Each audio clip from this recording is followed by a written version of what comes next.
இன்றைக்கி நம்ம ரவா உப்புமா பண்ணலாம்.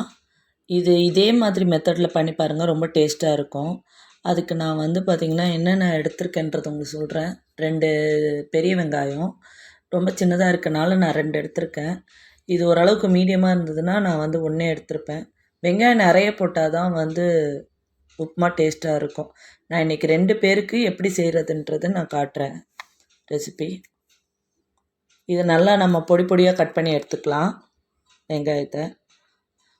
இதுக்கு காரம் எதுவும் ஆட் பண்ண முடியாது இல்லையா, ஸோ அதனால் பச்சை மிளகா நான் ஒரு 3 எடுத்துக்கிறேன். அதுக்கப்புறம் கருவேப்பிலை. இதை நம்ம நல்லா பொடி பொடியாக கட் பண்ணி எடுத்துக்கலாம்.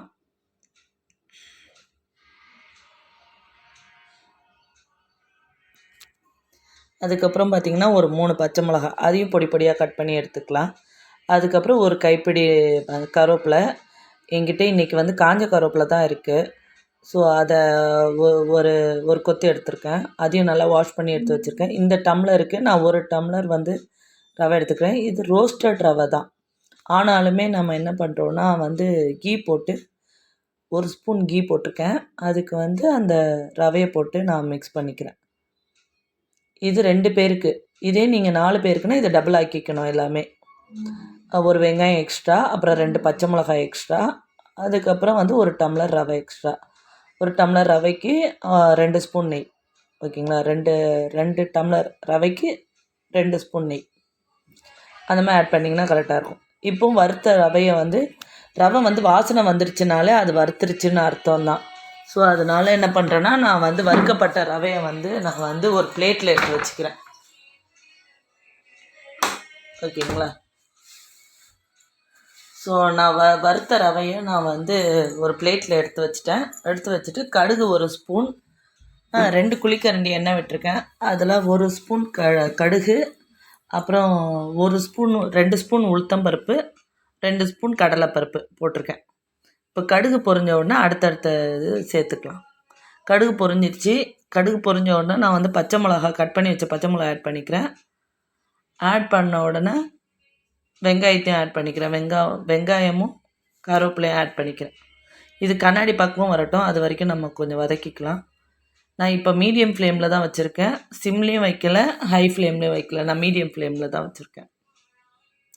வச்சுட்டு நம்ம நல்லா வதக்கிக்கலாம். இது கண்ணாடி பக்குவம் வரணும். கண்ணாடி பக்குவம் வந்துருச்சுன்னா நம்ம ரொம்ப வதங்கிடவும் கூடாது, இல்லை லேசாகவும் வதக்கக்கூடாது. ஒரு 5 நிமிஷம் வதக்குனிங்கன்னா கரெக்டாக இருக்கும் மீடியம் ஃப்ளேமில் வச்சு. ஓகேங்களா, ஓகே. இப்போ ஓரளவுக்கு வதங்கி வந்துடுச்சு. வதங்கி வந்த உடனே இப்போ இதில் உப்பு மட்டும் எப்போ ஆட் பண்ணோம் அப்படின்னு பார்த்தீங்கன்னா, தண்ணி விட்டதுக்கப்புறம் தான். அதே மாதிரி உப்புமே தண்ணிக்கு எவ்வளோ சேர்க்கணும் அப்படின்றத மீன் பண்ணி சேர்த்தா போதும். ஸோ அப்போ தாங்க கரெக்டாக இருக்கும். நான் இன்றைக்கி கல் உப்பு 1/2 ஸ்பூன் தான் சேர்த்துருக்கேன். போதும், அதுவே போதுமான அளவு தான். எங்கள் வீட்டில் எல்லாருமே உப்பு கொஞ்சம் கம்மியாக தான் சாப்பிடுவாங்க. இதுக்கு நான் 1 செம்பு தண்ணி விட்டுருக்கேன். 1 செம்புன்றது 1.25 டம்ளர். ஓகேங்களா, அதாவது 350 ml 350 ml தண்ணி விட்டுருக்கேன். ஓகேங்களா, இது நல்லா கொதிக்கட்டும். இது நல்லா கொதித்து வந்த உடனே நம்ம ரவையை ஆட் பண்ணிக்கலாம். இந்த டைமில் நான் உப்பு ஆட் பண்ணிக்கிறேன். பாருங்கள், நான் கல் உப்பு தான் ஆட் பண்ணுறேன், ஆனால் 1/2 ஸ்பூன் தான் ஆட் பண்ணுறேன். நம்ம குழம்புக்கெலாம் எவ்வளோ ஆட் பண்ணுவோம். ஏன்னா இதில் புளி எதுவுமே ஆட் பண்ணல, வெறும் ரவை மட்டும் தான் ஆட் பண்ணுறோம். வேறு எந்த இன்க்ரீடியண்ட்டும் புளிப்புக்காக ஆட் பண்ணல. புளிப்பு ஆட் பண்ணும்போது தான் உப்பு கொஞ்சம் தாராளமாக ஆட் பண்ணிக்கலாம். ஓகேங்களா, சின்ன சின்ன டிப்ஸு சமையலில் நமக்கு தெரிஞ்சிச்சுனாலே நம்ம சமையல் டேஸ்ட்டாக தான் இருக்கும். ஓகேங்களா, இப்போ நான் கொதித்த தண்ணியை சிம்மில் வச்சுட்டு அந்த வறுத்து வச்ச ரவையை உள்ள ஆட் பண்ணிட்டு நல்லா எல்லா பக்கமும் மிக்ஸ் பண்ணிவிட்டு இப்போ மூடி போட்டு மூடி வச்சுட்டேன். ஒரு 5 மினிட்ஸ் கழித்து பார்க்கலாம். 5 மினிட்ஸ் கழித்து பார்த்தீங்கன்னா எல்லா தண்ணியும் உறிஞ்சிட்டு ரவை நல்லா உதிரியாக வர ஆரம்பிச்சிருச்சு. இப்போ பிளேட்டில் ஒட்டாமல் வந்துச்சுன்னா அதுதான் பக்குவம். நம்ம கடாயில் ஒட்டாமல் வந்துருச்சுன்னா அதுதான் பக்குவம். ஒட்டாமல் இருந்துச்சு. ஸோ ஸ்டவ் ஆஃப் பண்ணியாச்சு. பாருங்கள் எவ்வளோ சூப்பரான உப்புமா இருக்குன்னு. இதே மெத்தடில் சமைச்சு பாருங்கள். உப்புமா